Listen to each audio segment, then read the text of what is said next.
I'm Joseph. And I'm Nick. And this is Fish Jelly. Mm-hmm. Oh, you didn't say it with me. You have a beautiful voice. Oh, yes, I really, really do. What's new? What's happening? How was your week? My week was plentiful. How was yours? Okay, I had my second COVID vaccine shot yesterday. You're doing quite well. Yeah, I'm hopped up on Tylenol. Mm-hmm. My arm hurts. My body aches a little. I don't have a fever. Mm-hmm. It's your usual state. But that's kind of how I am usually. So like a koala without eucalyptus. Yeah. What are you drinking? Oh, today I'm drinking the hard kombucha. Oh, how white of you. As a wise sage once said to me. Uh-huh. All right, so you don't want to know what I'm drinking? What are you drinking? Boxed red wine. It's Redvolution. I don't know, whatever that brand is. Where did you buy it from? The grocery store, Vaughn's. I mean, grocery store. Times are hard. I just need to escape. You drink every day. What do you mean escape? What do you? Don't put me out there like that. What are you escaping? Okay. So I finally watched Queen and Slim. Oh, yes. After, I've asked you to watch this because I saw that press screening alone in 2019. And I remember, we've had the award screener for a while since then. And I think the subject matter put me off, and then your review of it put me off. No, I didn't review it. No, you telling me about it, because you really didn't like the character, what's her name? Justine? Jodie Turner-Smith. It's not that I didn't like her, and I want to say I like the idea of the film. I think there were problems I had with it. But after watching it, I enjoyed it more than not. Sure, yeah. And I'm not going to do a review of it right now because I didn't take notes, and yeah. But I thought it was well done. Mm-hmm. The symbolism is strong. It feels very prescient considering the incidents that occurred last summer. Correct, yeah. But yeah, there's a lot about the film I like. And I almost feel the way I feel about Antebellum, mm-hmm. in the sense that a person needs to maybe give it a second go-round. Sure. Because I already knew the things that you said you didn't really like about it, so I was sort of paying attention to those things. And knowing that, I think the film just washed over me in a way that felt, didn't feel as contrived as maybe I think a lot of people thought it did upon a first watch. Yeah, but I did like it, and, Lena Waithe does, mm-hmm. I liked, what's the one with the 80s, 90s R&B? Bad Hair. Bad Hair, and then the TV show Them. Mm-hmm. I've only watched 2 episodes, mm-hmm. right? Yeah. But I really enjoyed those so far. So good job, lady, person. Olympia Dukakis died today. Yeah, she sure did, which is a bummer. I didn't actually look up what the cause of death was, but she was 89. So, it seems recently we've been in that kind of every week there's somebody very notable dying. All I know about her is Steel Magnolias, and whenever I think about her, I think about the man who ran for president. Dukakis. Mm-hmm. And I always thought they were related. No. But I don't think they are. I don't believe so. Yeah. What are your thoughts about Olympia? Memories? Yeah. Well... also, for a very long time, I thought she was the person in Tootsie, which is really Dustin Hoffman. Yes. No. What's funny, I just watched her... Oh, what's funny is I got a Blu-ray of the film Stiletto from the late 60s, and she plays a widow in that. I watched that very recently. But, again, before we started, earlier this morning, I asked you if you remember what film she won her Oscar for. No. And, did you tell me? Yes. Oh, I don't remember. Moonstruck. I remember Moonstruck. I remember Nicolas Cage. I remember her dad's kind of a hard ass. Danny Aiello. I do not remember Olympia. Wow. Well, she won a whole ass Oscar for it. Oh. She's also in Working Girl. Don't remember her in that. She's the one that sends Tess McGill to the Kevin Spacey character. No. Anyway, many things. Brian De Palma's Sisters, which I watch on kind of a regular occasion. She has a small part in that. And then, towards the end of her life, her career, Tom Fitzgerald cast her in many of his films, including The Event, and Three Needles, and Cloudburst, and you do know her. She's in... They revamped it on Netflix based on the Tales of the City. Oh, Tales of the City. Yeah, she plays the trans... She's Anna Madrigal, yeah. Yes, yeah. Which is a... I know her name. I mean, I know she's a long time, veteran actor, but yeah. And Anna Madrigal is a anagram for a man and a girl. Oh. Well, you never read Tales of the City, which is... I did read Tales of the City. Well, you don't remember. I just don't remember. Yes. Okay, the Oscars occurred last Sunday. I know you don't like talking about awards, but do you have any thoughts about the Oscars this past Sunday? It's not that I don't like talking about that. It's just, in my mind, the Oscars have, fallen from the grace that I felt they had when I was a kid. God, they don't like to give black people Best Actor or Actress. They just don't like to do it. Like, it was again my initial impression. I would have sworn, and as we recorded last week before the event, and I would have bet money on Viola or Andra Day winning, but whatever. Frances McDormand now has 3 Oscars, and I do like Frances. I do like that lady. I think only, 7 other people have won 3. Katharine Hepburn remains the only one that has won 4. Notably, Frances has won 3 as a lead, and the only other person to do that is Daniel Day-Lewis. Okay. And Katharine Hepburn, of course. You liked The Father a lot. I like The Father. Anthony Hopkins is very good in it. I guess it doesn't surprise me that they did that. I'm very happy that Daniel Kaluuya has a Best Supporting Actor Oscar, and of course Yoon Jung and her Oscar speech and everything about her.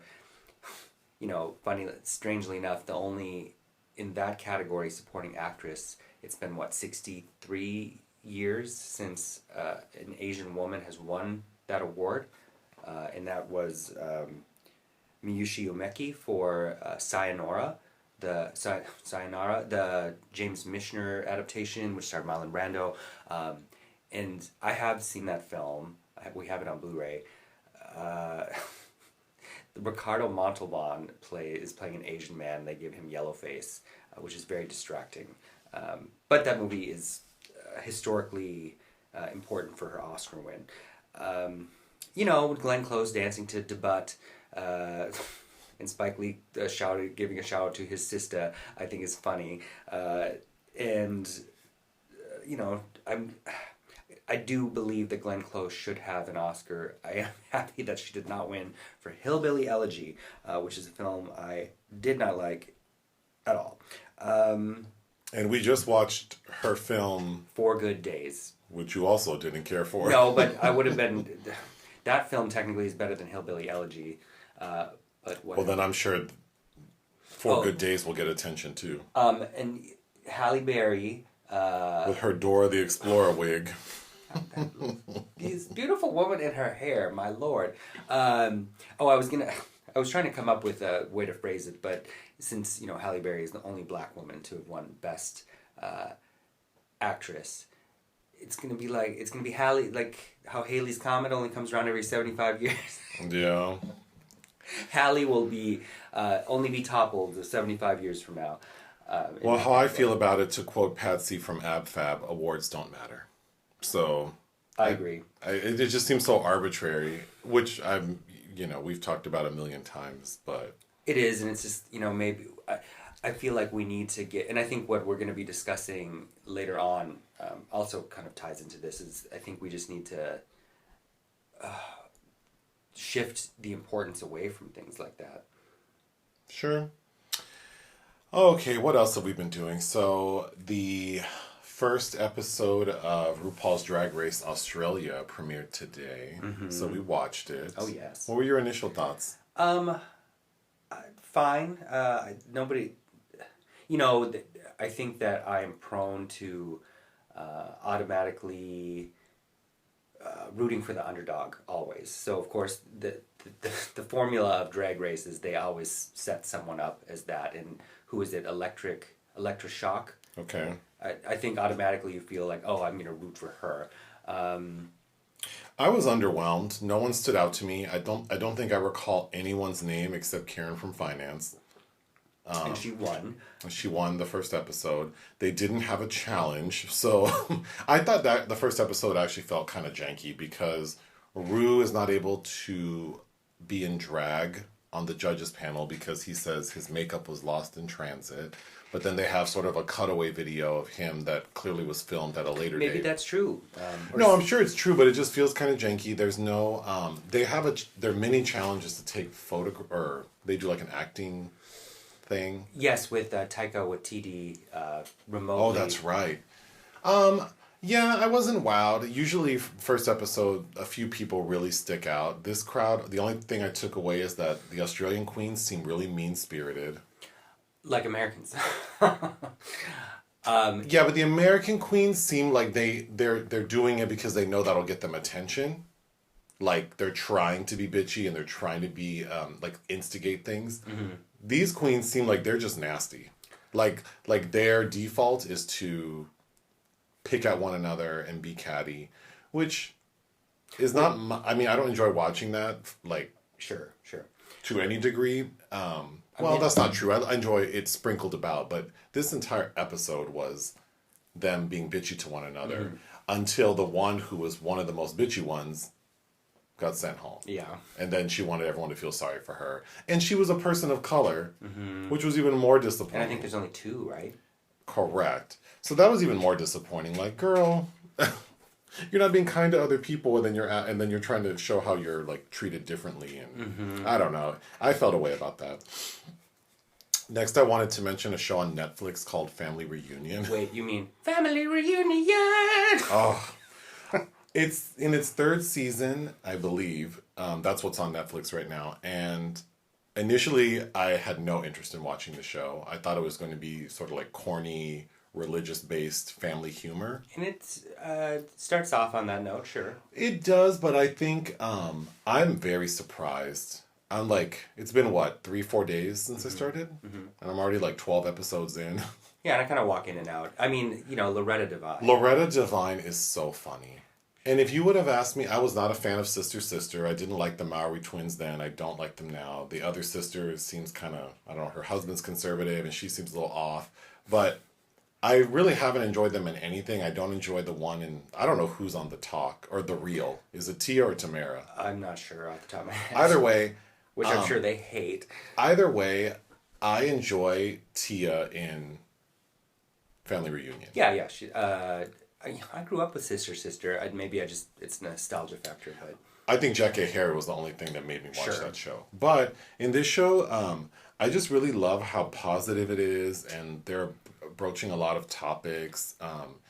I think in a very sort of open-minded way. They confront religion and how Loretta Devine's character is not very open-minded to Coco, Tia Mowry's character, exploring other religions, and they bring it up with their church group, and they agree to like open their minds. I thought that was cool, and the dad, the Tia Mowry's her character's husband is a retired football player. And his character, the joke is he wears really like sort of like flamboyant, tight-fitting clothes. And he seems like to be a very sensitive guy. So I like that for this black male dad to be somewhat sensitive. And there's an episode where the son wants him to play sports, but the son wants to bake. And they encourage him to do that. So far they've had cameos from... Oh God, Anna Kanoni Rose. Who looked amazing. Who's gorgeous, and they do like a Grease rendition, and they play her like she's some crazy single mom, which was funny. Kenya Moore plays like a cousin. She looked fabulous. Charlie Wilson played himself in an episode. So yeah, I'm so surprised I like this show. And Richard Roundtree. Shaft himself. It plays the grandfather, Loretta Devine's husband, her character's husband. Yeah, I'm really enjoying it. At the end, and it's very educational. At the end of every episode, they shout out like every episode is dedicated to someone. Usually it seems like more personal, but sometimes it'll be like a notable person of color. It has kind of a Family Matters vibe, a little bit, but a little more specific to the Black community. They talk about colorism. Yeah. Yeah, I mean, a lot of things, so I really like it. Oh, good. Okay. What's Limbo? Oh, a movie you watched? Yes. Okay. So as usual, there are films that I watch and review for Ion Cinema that you pass on or don't have time for. Yes, everyone knows that. Okay. One of them was Limbo, which was selected to have the Cannes label from 2020, because as you know, that festival didn't happen, but they certain films were granted the label. A Scottish filmmaker, Ben Sherrick, about a Syrian refugee that's stuck in this northern Scottish island waiting to see if he'll be approved to seek asylum in that country, and kind of the waiting period he has. It's a very dry, not dry, it's a very droll, meaningful drama with some comedic elements. There's two instructors that are teaching all these people, these refugees from all over, like the cultures of the land through reenactments that kind of reminded me of Roy Anderson, who we just watched his About Endlessness, at his most kind of tongue-in-cheek, which you didn't get to see in that film very well. And also Cliff Walkers, a new film from Zhang Yimou, who's probably the most important fifth-generation Chinese filmmaker that's still relevant. He's won Venice twice, Berlin once, several awards out of Cannes. Major international box office success with Hero and I'm forgetting some many titles, but he's been kind of on a flurry frenzy of filmmaking. It's kind of an espionage. It's the first time he's done an espionage spy thriller, and it's kind of in that vein. It's a period piece set in the 30s when Japan was occupying northern China. But overall, I quite liked it, and I think you would have if you had watched it as well. Okay, you wanted to say something about Roman Polanski. What is that?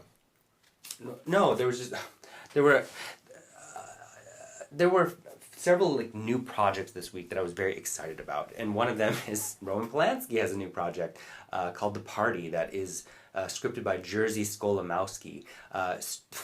And of course, the first article that I read about it was somebody complaining about how cancel culture doesn't work, and the fact that Polanski is making another film is proof of that, which, I understand that point of view, but there are also other more important things to be focusing on as well, and I, for one, don't appreciate someone telling me what I can and can't watch, like I'm a child. But that said, I don't condone raping little girls, of course. But, there are other ways that people are punished in ways that aren't jail time. And I don't know that what that man has chosen to do to evade serving time in prison in the U.S. has served him all that well in the long run. Anyhow, yeah. Polanski and Skolimowski, well, I mean, he's stuck. He can't go anywhere. Sure. I thought you were going to talk about his movie. It's called The Party, and the combination of Polanski and Skolimowski, which I forgot. I want to say Skolimowski. Did he script Knife in the Water? I don't know that. Oh, I guess it's a rhetorical question. Anyhow, I would love for you to watch The Shout. It's probably my favorite Skolimowski film with John Hurt and Alan Bates, and Tim Curry has a small part, and Susanna York, I believe. From 1978, love it, really love it. And he also did a really good Nabokov adaptation, King, Queen, Knave, which is kind of hard to get a hold of, with Gina Lollobrigida. Anyhow, probably more safe to talk about is the new David Cronenberg project. It'll be his first movie since 2014's Map to the Stars. It's called Crimes of the Future, and it's lined up a really good cast. Viggo Mortensen, Kristen Stewart, Léa Seydoux, somebody else pretty major I'm forgetting. Notably, he directed a short film in 1970 called Crimes of the Future, which I actually just watched today because I've never seen it. And strangely, it's only available as an extra feature on this 1979 dragster movie he did called Fast Company. Like, David Cronenberg did a car racing movie. And that, I guess I'd never really registered that he did, so I watched that as well. And the alternate title for 1999's Existenz was also Crimes of the Future. So I have no idea if any of them are all related, but I'm excited for it. And on top of other exciting projects, Sebastián Lelio, who the Chilean director who did Gloria and Gloria Bell and A Fantastic Woman, which won the Oscar, he announced a new project starring Florence Pugh of Midsummer called The Wonder. And I just wanted to shout out too as well, Emily Atef.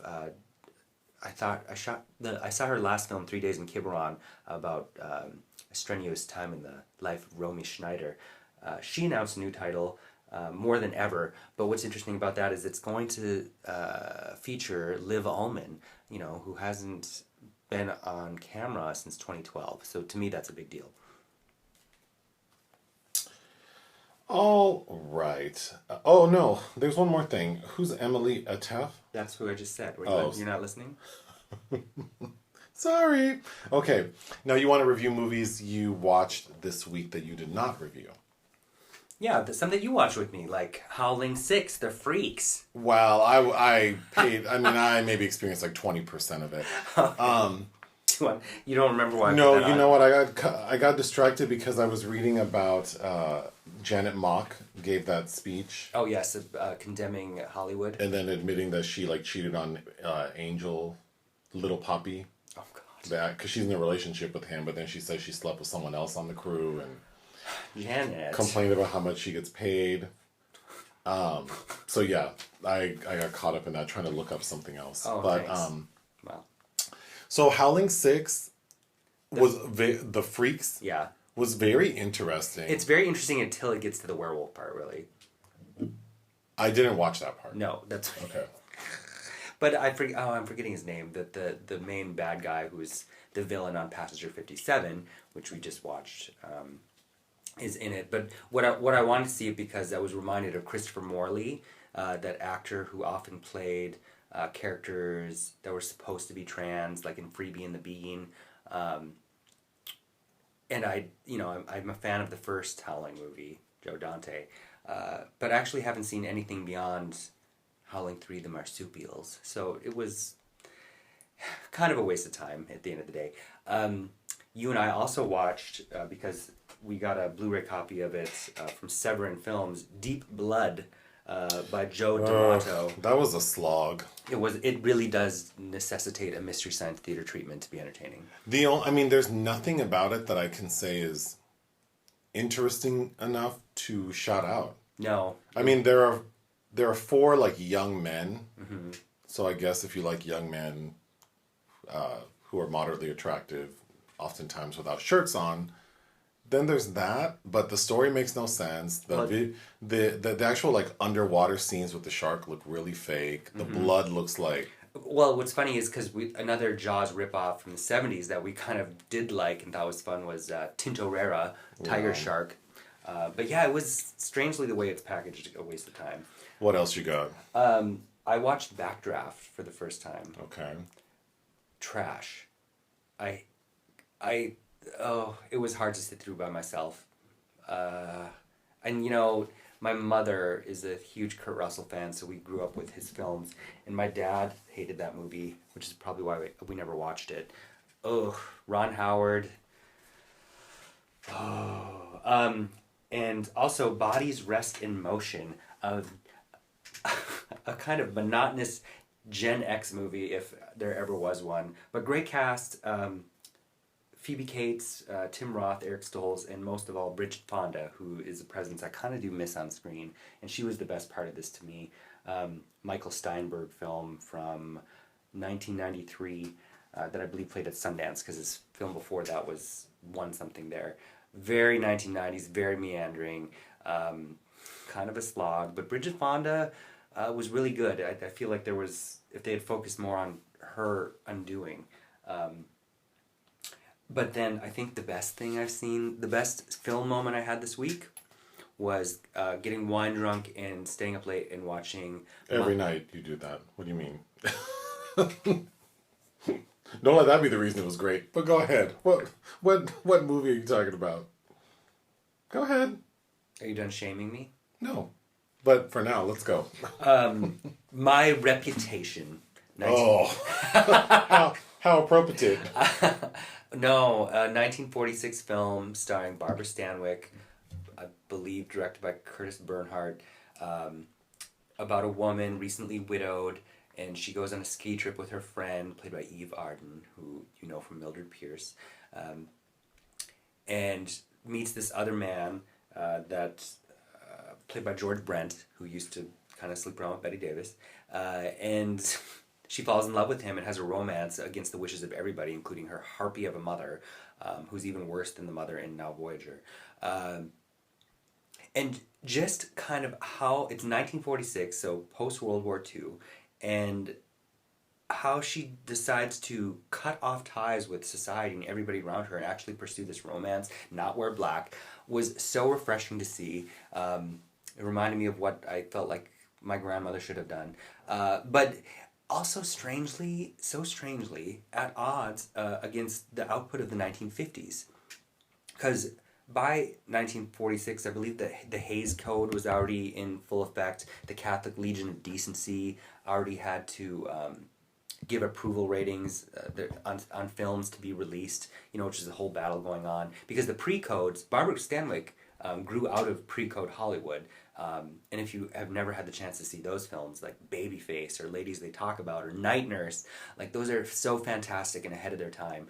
But this film in 1946, My Reputation, which is on the surface a weepy woman's picture, is so at odds that what we'd even see from films starring Barbara Stanwyck in the 50s, like There's Always Tomorrow, or where her adult children don't suspect her of having an affair and, kind of divert her attention, or All I Desire. And I bring that up because that's a Douglas Sirk film. In Douglas Sirk's All That Heaven Allows with Jane Wyman and Rock Hudson, where she is dissuaded from seeking out love with this man below her class, which of course Todd Haynes remade as Far From Heaven. Anyway, I guess I could ramble on about that, but you don't seem to be interested, so. You want to go on about your favorite films of April, since we just wrapped April up. So you have your 5 favorites of April? Mm-hmm. What are those, please? Well, did you prepare your own, or no? No. Oh, okay. Just to shout, I mean, there are things that... like... to shout out, if we all neglect things to catch up. I don't remember what I watched yesterday. Well, I know. Well, I do have to play the Memento game with you, but I think in order of their release through the month of April, Shiva Baby, French Exit, Jacob's Wife, Stowaway, and Things Heard and Seen were all films that I highly recommend if you haven't seen any of them, and I believe we did cover all those. Yes, we did. Okay, so for the topic today, you wanted to talk about trans representation in film, which was precipitated by a review we did for the movie... Together. Mm-hmm. I talked a lot of shit about that movie. I did too, and I still maintain it's not a good film. And I'm going to say my piece, and then you can just go on. So we talked about the movie, didn't like it, I think in a pretty funny review. And then someone in the comments posted that the main character, played by Patti Harrison, is a trans woman, mm-hmm. which I didn't know. So I look it up, and I found an interview of her, which I'm assuming is a real interview, saying she's trans. So I was surprised to learn that for, I guess, more than one reason. But it made me think, would I have been less harsh on this movie if I knew she were trans? And the answer is yes. Because in the review we did, I commented on how heavy her makeup is, mm-hmm. and how it's not really well blended. But I also said she's a gorgeous woman. Mm-hmm. And I think had I known she was trans, I would have been much more sensitive to her aesthetic. But I don't know that that's the right thing to be. Like I should judge everyone equally, Mm-hmm. or maybe not. I don't know. I haven't really thought about it. We were going to talk about it now. No, I think But- we should. I mean, that's the thing. It's like white critics that don't really want to go in on black films because they feel like they don't have agency to do so. But I also know that oftentimes I'm less harsh on black films because I feel like there's a component to them I relate to, and maybe that's something that someone who didn't appreciate it did not have. So in this instance, it's like, yeah, I thought the story was so basic and it was comedically off tone. So her being trans would not have helped anything, except that maybe I wouldn't have commented. And now I'm wondering, I hope Sufi Bradshaw's not trans, because I talked about her hair too. Well, here's the thing. But here's the thing, like, the research that, you know, I do in writing or talking about films is, you know, we all use IMDb as a resource. IMDb, like, what I referenced for Harrison is her past credits as a writer for Big Mouth, a part in a Paul Feig film, but nowhere on her IMDb page does it mention that she's trans. And so you would have to do a little bit of digging, granted not much. But I think it's great that this trans woman was cast in a film playing a cis woman having a baby. And her being trans is not a thing. Well, that's so the movie, you know, premiered at Sundance several months ago this year, has been out a week, so I think anybody that really wanted to see it should see it. I think it's better to not know anything about her, and I'm glad that I didn't, because the other thing is once you know, then it's our habit to bring that up, to classify her. And I really think this kind of situation is the new frontier of where we kind of need to get to. And that's what I want to talk about, trans representation. Two cis gay men, yes, talking about the importance of trans representation and what it means. We'll go for it. Well, I mean, you're going to engage and speak with me on it. Yeah, I mean, I haven't... This was kind of a surprise to me. Like, I didn't formulate any thoughts. I mean... Oh. Well, no, I mean, I have thoughts, but I don't know what you're planning on saying, so I don't want to just start talking out of the side of my ass when we only have, like, 10 to 15 minutes left. But... Oh, so yeah. But I know you have the outline thoughts, so why don't you go ahead? Well, so I wanted to reference reception theory, which I think I first learned about as an undergrad reading the 1980 publication Stars by Richard Dyer, which is about, also called like star celebrity theory. So boiled down, what that is, the baggage that we all carry into the theater or the screening of what we know of the people in it. So everything you know about Brad Pitt or Jennifer Aniston before you go in also will bias you in your opinion about their performance, about their ability to do this or that, or all of that. So, you know, ostensibly the best kind of a screening experience is where you really have no knowledge of the people in it or who made it, because then you're completely free of those biases. So when, like that recent documentary which we did cover, Disclosure, last year, talking about trans representation and how we are a lot of cis male actors are rewarded with Oscars, etc., for playing trans women, right? And then invariably we see them at the award shows, and they're not a trans woman. They are a cis man, and we're constantly reminded of that disparity, and thus watching them on screen, we're really distracted by the act of watching them play trans.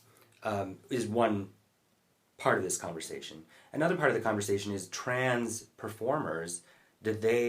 Should they be expected to only play trans characters? And obviously, I think that is no. And every trans person has a different experience, has a different way they want to express themselves. There's no one way to do it. So that's why I say this is kind of the new frontier that this is possible and was successful, and how things like this should help us to be able to progress and move forward. But then there's also the consumer side of filmmaking, which is there are no trans stars, and with those trans stars only want to play trans people, and which I think is why pose is so important, because that's where you get name brand. That's how you breed name brand factors. You get Dominique Jackson, for instance. That they are a performer, that they are a notable brand, and then you can hire them and elevate them. Maya Taylor, blah blah blah. That's how that business works. That side of it. But then they are marked as trans, and it's also another intersection is gay actors playing gay characters, their ability to play straight characters, why gay actors often stay in the closet, because then they aren't seen as leading matinee idols. I mean, that's a tale as old as time. And then, using reception theory, how we look at things in retrospect. Like, once it was discovered that Rock Hudson was gay, and all those Rock Hudson Doris Day movies, and how that really reinterprets how we think about the film. And I think Together is a very interesting example that is kind of like, for instance, those old Rock Hudson Doris Day movies. How does it change your perspective of it, knowing that the lead actor is trans? And I find it fascinating. I think that it also leaves room for a lot of backlash, which is why I feel kind of protective about it. But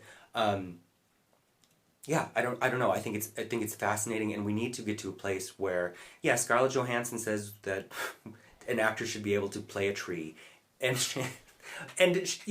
sure, but at the same time, there's a disparity in who gets to play the part, and it used to be that only we had to live through our allies, to deign to play trans people, gay people on screen, because that was considered to be a ruination to your career, because they didn't even allow examples of us on screen. So now that we're at a point where that's no longer possible, how do we kind of bridge equanimity, if you will? I mean, I have two thoughts initially. One is, it seems like a slippery slope to try to qualify who can play what role.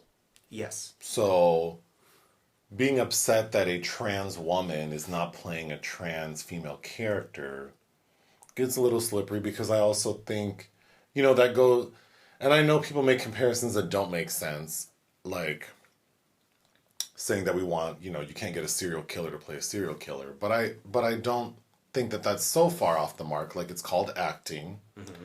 But I think the thing that sticks out in my head even more is it's a business. So in a movie like Together, there was a more notable person starring in the film. Mm-hmm. So Patti Harrison didn't need to be a recognizable person to get this shit show off the ground.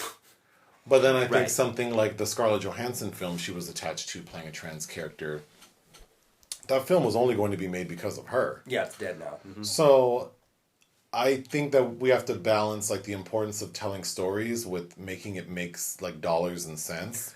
And the same goes with gay characters, and you talking about reception theory is if an audience, me playing a straight male character in a film is just not going to work, because... But it could. I mean, it's called Luke Evans, I think, is a case in point. But I'm saying that if I were very popular, and if everyone knew me, and I'm a very gay man, I don't know that it would make sense to have me play a character who isn't... When people are very... This is why I think when we think about movie stars, pre-80s, before the studio era. Studio era, what made them so effective was that they had a private life. We only knew what the studio put out there for us to know. So there was some mystique to all these people that doesn't exist anymore. Correct.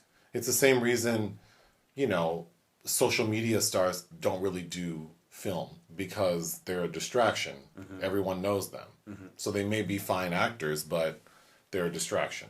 So I think someone's gender, their gender expression, their sexuality, their religion, a lot of things can affect, like you said, the audience's perception. But as an executive in charge of the business, I want nothing to do with that. So if I had the ability to greenlight a project, I would take those factors into consideration. Sure, and they are. And they are. And I don't think that's necessarily unfair because, everyone's saying they want representation, but it's like what you're asking for is money. So you want me to give you $20 million to make this movie, but the person you want in it is either not known enough to get people to sit in the audience, and if they are known, they're going to be a distraction. My film will get critical acclaim because everyone's distracted by the fact that person X is in it. So I think that's fair. How do we make progress? I think in movies like Together, where we have an actor whose gender is not explored in her professional credits. She doesn't readily express it, it would seem. And, it's not about being stealth because there are some people who on screen would make me question like, oh, how does this person identify? But that person could also work for a character. I think whenever you're too big, right? Mm-hmm. I mean, Jennifer Aniston, I'm sure, has not been offered many, many roles. Because of who she is. Because of who she is. So it's not just like, oh, the underrepresented, lower on the totem pole person. Certain people just don't get jobs because they're a distraction. Mm-hmm. And I think we fixate on like, oh, this big star took this role. Right. Well, yeah, because that's the only way people will see the movie. Right. If Jared Leto and Matthew McConaughey are playing these characters, it's more palatable. But we need to get away, I think we need to get away from, the gay for pay argument. But also, I think the problem still remains really with out gay actors or out trans actors being allowed to have careers that are as varied as their heterosexual counterpart and cis counterparts. We need to normalize trans people. Yes. We need to normalize gay people. We need to normalize people of color and tell those stories in an authentic way. The problem is because if, I think a lot of people look at it from the perspective of like what percentage of people, like let's say, are trans. So then people assume a very small percentage compared to the whole. So then it's like, okay, well then, do we need 50% of characters on TV to be trans or offer trans representation? People would argue no. Now, if you can get an actor who happens to be trans and play a role, then, because like I just watched Queen and Slim, mm-hmm. and India Moore is in it, and I mean, I don't think that it was intended for anyone to think she's trans. Right. Another good example, actually. Right. So it's like, of course, we can fill these roles. Or sometimes it's like, yeah, why not make the person trans? But again, I think it's like, I work in brand marketing, and a lot of that is like surveys and polls and market research. And these are just facts. These are numbers. Like, we need to appeal to the most people. So I understand that, but I think part of that is like we need to normalize all these things so that we can have stories that involve these people. And every trans person and every trans person's story is different, but I do work with a lot of trans people, and for some of them it's triggering to have to keep having to refer to their past life, their dead name, if you will, and so a trans actor is forced into being a representative, and that's what people are going to always ask them about. They'll always be attached to that. It's not like when you change your identity and you get new identification paperwork where all of that, goes away. But it doesn't have to be like that. I mean, that's what I mean by normalize. Like, we shouldn't have to, it's just like how people will ask me. I mean, someone asked me recently, the dermatologist yesterday, about like a girlfriend or picking up women, and it's like, okay. Oh yeah. Like normalizing homosexuality to me would have said, do you have a significant other? Right. Or not gendering who you think I pick up at bars. So I think it's like, I think we shut down projects before they're made because of a cis person playing them, and I think that is kind of a disservice to us as well, because we're prejudging that it's going to be terrible or wrong. And the percentage, historically, based on what we've seen, it probably will be. But it also furthers things. So I don't believe in shutting things down. But would you say, because you wouldn't agree that like the Scarlett Johansson film should have been made? I think it should have been made. Because I think that would have taken us one step closer. Because it would have been a studio film with a trans character, granted played by a cis person, but it's a step further. And because I know, like in some of our videos where we've reviewed films that feature Daniel Kaluuya, is that Kaluuya? Sorry, sir. People always there's always someone commenting like, why are they having non-Black American people play? Oh yeah, that's another point of contention. And I just think like, this is a Black man on screen in a quality role, acting his little heart out and getting acclaim. That is progress. So it's like, I mean, I don't know. It's like sometimes you can't get out of the, what's the saying? You can't get out of the something for the grass or the weeds up for the... You see the forest for the trees? You can't see the forest, yeah. But I always equate it to crabs in the bucket, and we need to stop being crabs in the bucket and get rid of the bucket. And the bucket are our institutions that keep us in this sunken place and elevate ourselves, because I think we all really kind of want the same things. Anybody that's disenfranchised and cares about other people, but we need to. I lost my train of thought, I think, but what did I have written down? You're so passionate about this topic. We need to scuttle the bucket. Scuttle the bucket? We need to scuttle the bucket. We need to be having different kinds of conversations and not being so fixated on really what are kind of smaller details to move the conversation forward. But that said, I think that's why I wanted that to be a topic, because I was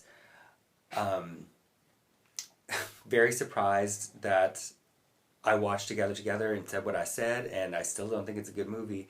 But I think it warrants a separate conversation about how that film is actually very important in its way.